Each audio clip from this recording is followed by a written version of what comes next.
भूल गए। चलो देखो, ठीक है। अब जावा के लिए क्या चाहिए? एक होता है SDK, system development kit.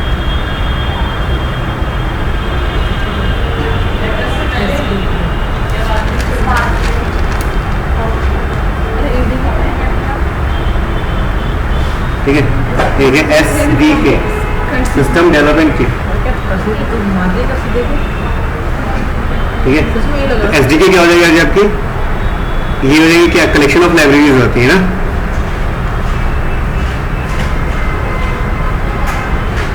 SDK मतलब कलेक्शन ऑफ लाइब्रेरी। ठीक है, कलेक्शन ऑफ लाइब्रेरीज होगी।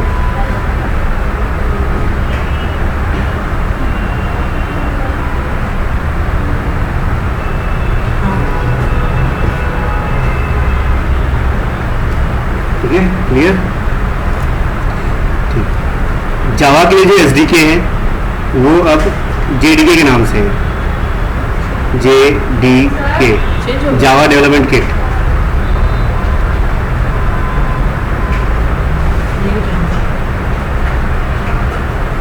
ठीक है, पुराने जो थे ना SDK हुआ था जावा का, ये नाम क्या है? JDK, Java development kit. Version 3 के बाद से। कौन सा वर्जन हमें करना है? अभी तो 1.7 और 1.8 हम 1.7 में करेंगे, 8 में करेंगे। अभी आता हूँ। अरे कोई भी कर लो। 1.7 ही करेंगे और 8 भी है, दोनों ही है। कल देंगे यार, याद रहेगा पेन टाइम आनी। ठीक है, JRE, जावा रन टाइम इन्वायरमेंट, जावा रन टाइम इन्वायरमेंट।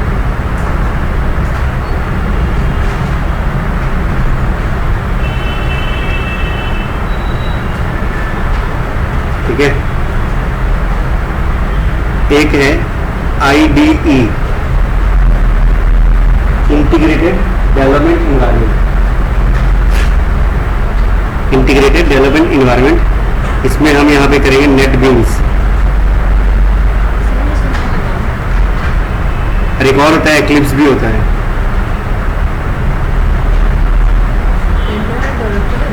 ठीक है, लेकिन हम करेंगे नेटबीन्स। क्या चीज़ होती है ये? ठीक है, ये एक तरीके से इन्वायरमेंट प्रोवाइड करता है स्मार्ट कोडिंग के लिए। जो IDE है ना, नेटबीन्स और एक्लिप्स, स्मार्ट कोडिंग के लिए एक आपको इन्वायरमेंट प्रोवाइड कराता है। इनके पास पहले से इंटेलिजेंस होती है। इंटेलिजेंस का मतलब है कि ये आपको कोड सजेस्ट करेंगे, आपको पूरी फंक्शन बताएंगे कि इस फंक्शन में काम क्या होता है, ये कैसे यूज करेंगे, आपको पूरी हिंट भी देते रहेंगे ताकि आपको सिंटेक्स की दिक्कत ना हो और कौन सा फंक्शन किस लिए काम कर रहा है उसके लिए आपको बुक की जरूरत ना हो। जैसे कोई ड्रीम वीवर आपने किया था तो हाँ, उसके अंदर चेंजेस करके चेंजेस करके कर देंगे, या कंट्रोल स्पेस बार से बाकी सारी कोडिंग की लिस्ट आती है आपके सामने। ठीक है, तो IDE है। अगर फास्ट और स्मार्ट डेवलपमेंट के लिए IDE, जैसे HTML के लिए ड्रीम वीवर है ना, ऐसे HTML के लिए नेटबीन्स भी यूज करते हैं और इक्लिप्स भी यूज करते हैं। नेटबीन्स करेंगे। ठीक है, जो एक्लिप्स है वो भी देखेंगे।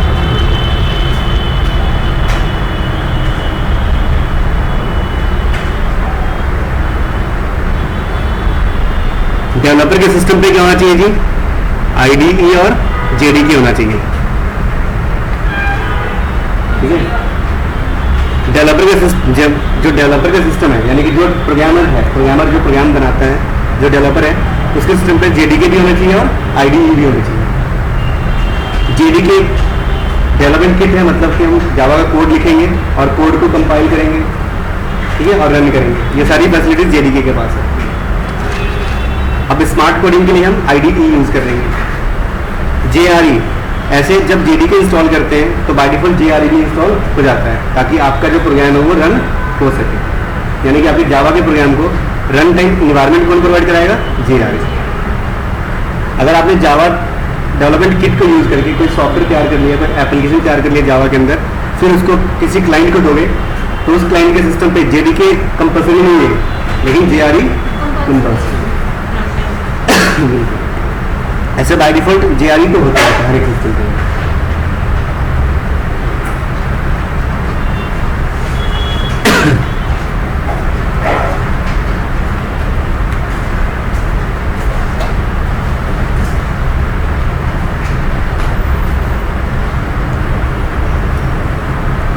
ठीक है, इंस्टॉलेशन के लिए सबसे पहले क्या करेंगे जी आप, JDK 7 या 8 है ना, अभी लेटेस्ट 8 है, वो आप इंस्टॉल करेंगे।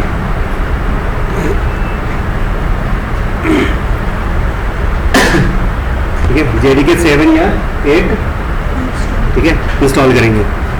ये आपका 32 बिट का भी हो सकता है, 32 बिट का मतलब कि 86 वाला या फिर 64 बिट का भी हो सकता है। 86 मतलब 8086 फैमिली, प्रोसेसर फैमिली है ना, x86 होता है ना आपका, मतलब 8086 फैमिली वाले प्रोसेसर, मतलब 32 बिट का हो जाएगा या फिर 64 बिट। जैसे हमारे पास ऑपरेटिंग सिस्टम 64 बिट का है तो 32 बिट का सॉफ्टवेयर इंस्टॉल कर सकते हैं, लेकिन अगर हमारा ऑपरेटिंग सिस्टम 32 बिट वाला है तो 64 बिट का सॉफ्टवेयर इंस्टॉल नहीं होगा।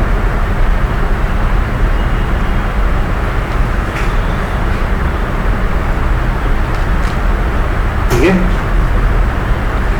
फिर जब JDK इंस्टॉल कर लेंगे तो उसके बाद हम इंस्टॉल करेंगे नेटबीन्स। ठीक है, पहले JDK इंस्टॉल करेंगे और फिर नेटबीन्स इंस्टॉल करेंगे। ठीक है, और जब इंस्टॉल हो जाएगा तो अगर मैं चाहता हूँ कि कमांड लाइन से प्रोग्राम एग्जीक्यूट करे,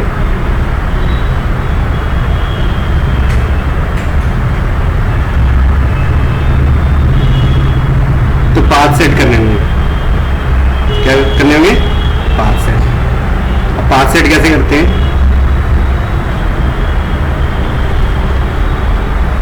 ठीक है, पाथ सेट कैसे करते हैं?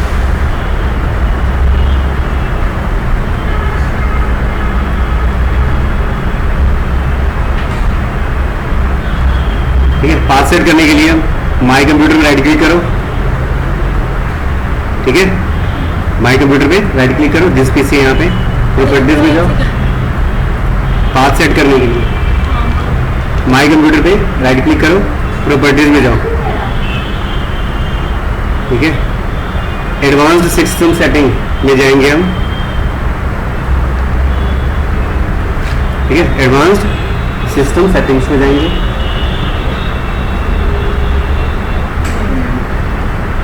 फिर जाएंगे इन्वायरमेंट वेरिएबल्स के अंदर। ठीक है, इन्वायरमेंट वेरिएबल के अंदर फिर यहाँ पे जाके सिस्टम वेरिएबल्स में जाएंगे और इसमें सर्च करेंगे पाथ कहाँ लिखा हुआ है। सिस्टम वेरिएबल्स में पाथ कहाँ लिखा हुआ है? ठीक है, ये पाथ लिखा हुआ है यहाँ पे। पाथ को सिलेक्ट करेंगे, फिर एडिट करेंगे।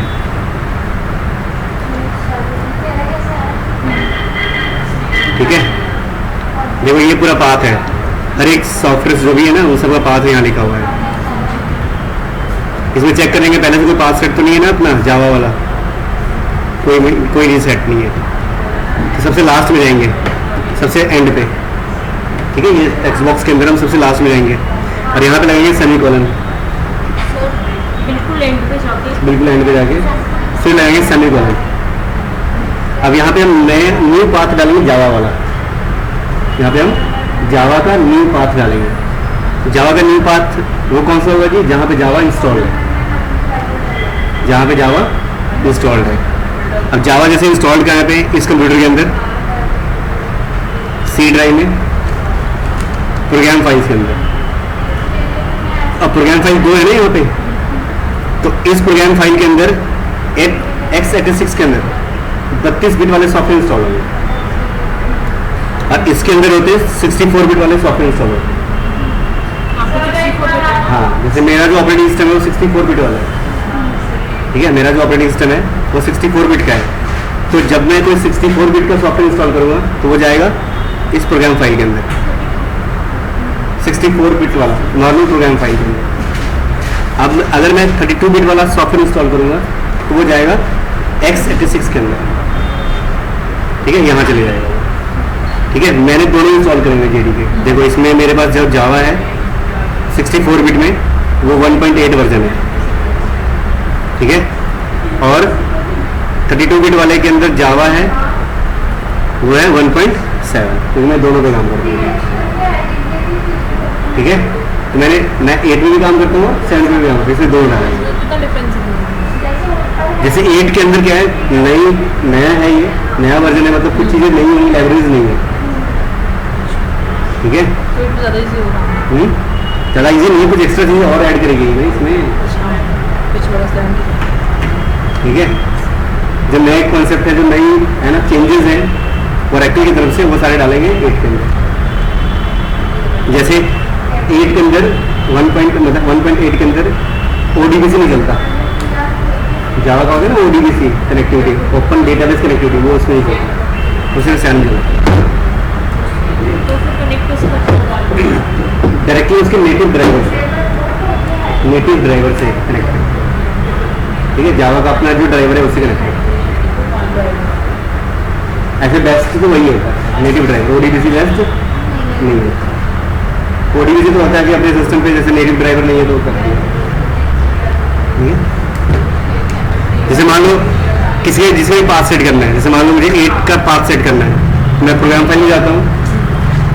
ठीक है, जावा के अंदर जाऊँगा मैं, फिर JDK के अंदर जाऊँगा मैं, बिन के अंदर जाऊँगा मैं, आ गया बिन के अंदर। अब बिन के अंदर आने के बाद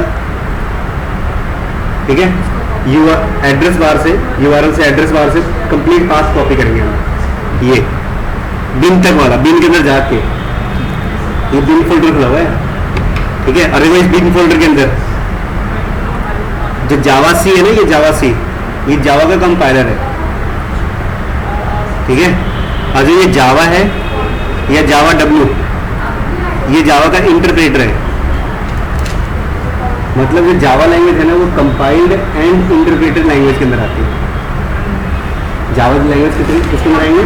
compiled and interpreted language, compiled and interpreted language. इसका मतलब ये है तो पहले कंपाइल करते हैं और फिर उसको इंटरप्रेट करते हैं। मतलब C++ भी तो वही है। नहीं, C++ प्योर कंपाइलर का बेस है। मतलब लाइन बाय लाइन से कंपाइलर मतलब वन शॉट में पूरे प्रोग्राम को कंपाइल कर देते हैं, हाँ, और इंटरप्रेटर होते हैं लाइन बाय लाइन करते हैं। जैसे पूरा प्रोग्राम कंपाइल करने के बाद फिर लाइन बाय लाइन कुछ होता लाइन बाय लाइन एग्जीक्यूट करता है, है। एग्जीक्यूशन की लाइन बाय लाइन होती है और कंपाइल तो वो नॉर्मल कंपाइलर। तो सर इसमें दोनों कैसे चलते हैं, कंपाइलर और इंटरप्रेटर? जब आपने जावा का प्रोग्राम लिखा है तो कंपाइलर से उसको कंपाइल करेंगे, और कंपाइलर क्या करेगा, एक ऑब्जेक्ट कोड बना देगा, यानी कि क्लास फाइल बना देता है, और उस क्लास फाइल को हम इंटरप्रेटर से रन करते हैं। यानी कि जो JRE है ना, उसके पास क्या है, इंटरप्रेटर है ना। पहले कंपाइल होता है, उसके बाद JRE के पास आता है, जिसके बाद इंटरप्रेटर है, उसके बाद एक ऑब्जेक्ट कोड बनाता हाँ। है, जिससे ऑब्जेक्ट कोड।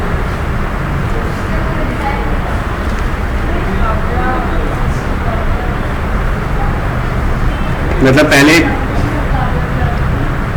ध्यान से, जैसे आपने कोई फाइल बनाई,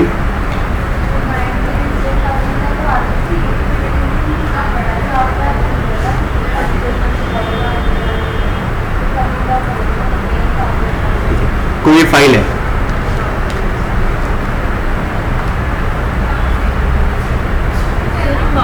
ठीक है, PROD है ना, PROG तो जावा के नाम से फाइल बनाई जाती है। फिर आप इसको कंपाइल करते हैं,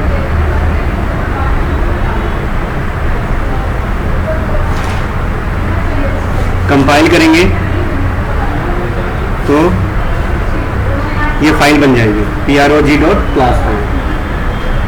ठीक है, और जो PROG.class फाइल है, इसको हम कहते हैं बाइट कोड, बाइट कोड बोलते हैं, या इंटरमीडिएट कोड भी बोलते हैं।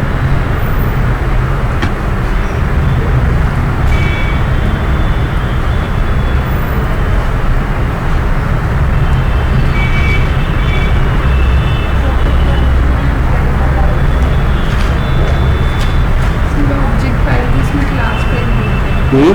ऑब्जेक्ट फाइल भी क्लास फाइल बोलते हैं। हाँ, वो ऑब्जेक्ट फाइल है। कंपाइल किया प्रोग्राम क्लास को, तो बाइट कोड क्या है? जब हम अपने प्रोग्राम फाइल को कंपाइल करेंगे, कंपाइल के बाद जो फाइल बनेगी वो होगी prog.class फाइल। ये जो prog.class फाइल है यही बाइट कोड होती है, इसको बोलते हैं बाइट कोड बोलते हैं, बाइट कोड। इसी का दूसरा नाम है इंटरमीडिएट लैंग्वेज।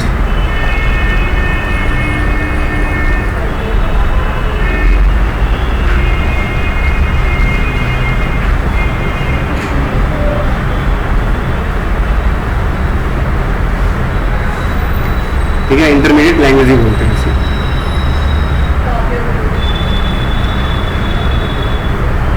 ठीक है, तो पहले हम क्या करेंगे जी, अपने जावा के प्रोग्राम को कंपाइल करेंगे और कंपाइलर के बाद कंपाइलर क्या करेगा जी, क्लास फाइल जनरेट करेगा। और क्लास फाइल जनरेट करने के बाद हम यहाँ पे JIT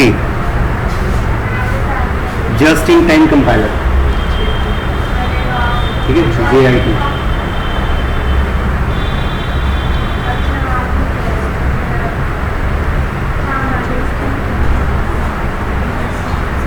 मतलब इंटरप्रेटर, इन टाइम कंपाइलर।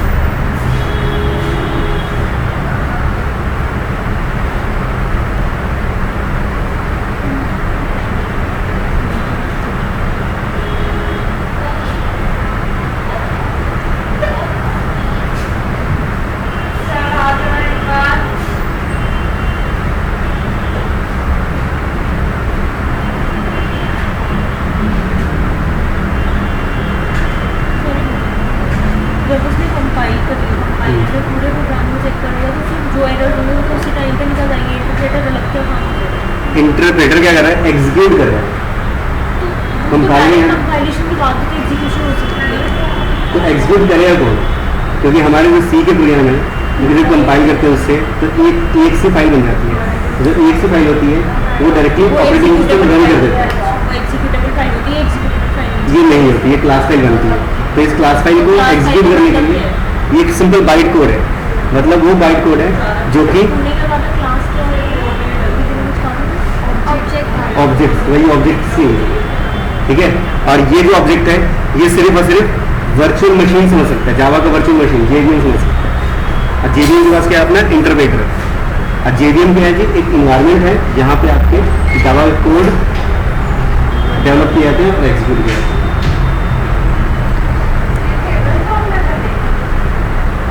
सी में के ऑब्जेक्ट फाइल से एग्जीक्यूशन फाइल सीधा बनती है और फिर वो execution file operating system run कर लेता है।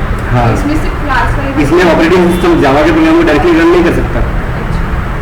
ठीक है, उसके लिए जरूरी है कि जावा का इंटरप्रेटर, तभी वो एग्जीक्यूट इसलिए करेगा। GRE में चाहिए, GRE चाहिए होता है इसलिए, इंटरप्रेटर चाहिए।